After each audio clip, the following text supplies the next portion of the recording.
It's Nick and Nikki from Nick's Crossing. Happy Saturday, and today we're at the Stewartstown Railroad located in Stewartstown, Pennsylvania. So it's in York County, right over the line, over the Maryland line that is. And today they're not running their 44-tonner, which is behind me, which you guys have seen on this channel before. And if you haven't, I'll put that link in the description so you guys can check it out. It's an amazing ride through the trees. It was a nice rainy, cold day, but had a great time out here on the Stewartstown.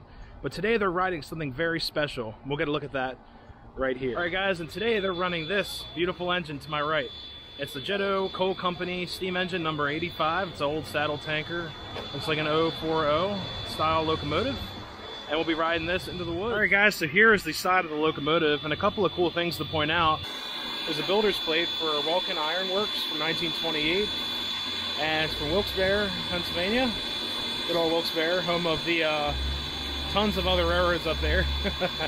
Number 3885. So I'm not sure if that means there's 3,000 plus of these lingering around. Possibly could be. But it seems like they're adding some water to the tank, and this is the water reservoir right here. If you look at the front, that's why they call it a saddle tank,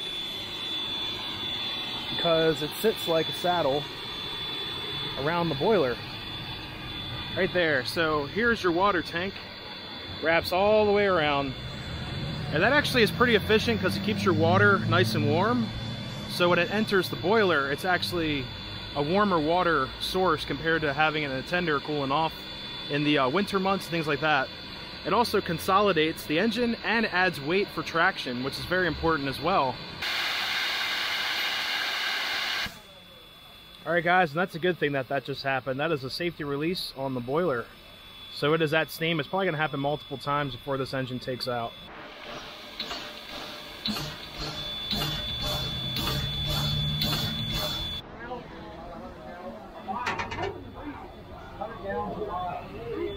Alright guys, here is the coach we'll be riding in. They'll let me do a walkthrough right before we're about to board. It is a little toasty in here. The attendant did warn me about that. But once we get moving, it's going to be a great ride in here. This is a 1920s coach built at Bethlehem Steel, or made of Bethlehem Steel from the Baltimore Bethlehem. And they have two of these cars here. The other one is to my right, which you guys will see. But they are in the process of remodeling these cars. There's an old drink fountain right here. I believe this used to be the restroom area in this car. Then here's also an attendant bench seat. This is really nice. And in the back, we have our safety controls for the air, a strobe light for the rear, flags, extra things here, and you also have the crank handbrake right there. And then there is the other coach waiting to be restored. Is it pretty easy to work with, or? Oh, once you get the hang of it, it's like any machine. Once you get the hang of it. It's got personality. Yep. Oh yeah. Wow. Pretty simple. It's about as close to a living, breathing animal as man's ever created. Yeah. Machine. Oh yeah. But thank you so much.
All right, everyone, that's going to conclude this railroad adventure for today. Hopefully you guys had a great time riding on the rails at the Stewartstown Railroad. But it was an awesome ride traveling through the woods on that 1920s passenger car, which apparently was used during the wartime effort to transport troops back and forth from boot camp or to be shipped out to war. So pretty cool. Also, it's the first time riding behind a saddle tank engine, Vulcan saddle tank from 1928. So a really cool day here at Stewartstown. But all their information will be posted in the description of this video for their website, their Facebook, and you guys will be able to see all their events, or if you'd like to travel down to South York here in Pennsylvania, definitely do it. It's definitely worth it. There's a couple other railroad locations around here, which you guys can find other videos on the channel about. And if you guys are new to the channel, please consider subscribing. Also, make sure to hit that bell for all so you don't miss railroad adventures just like this. Also, giving the video a like and a comment is the easiest thing to do and really helps out the channel. Until next time, everyone, happy railroading. See you guys.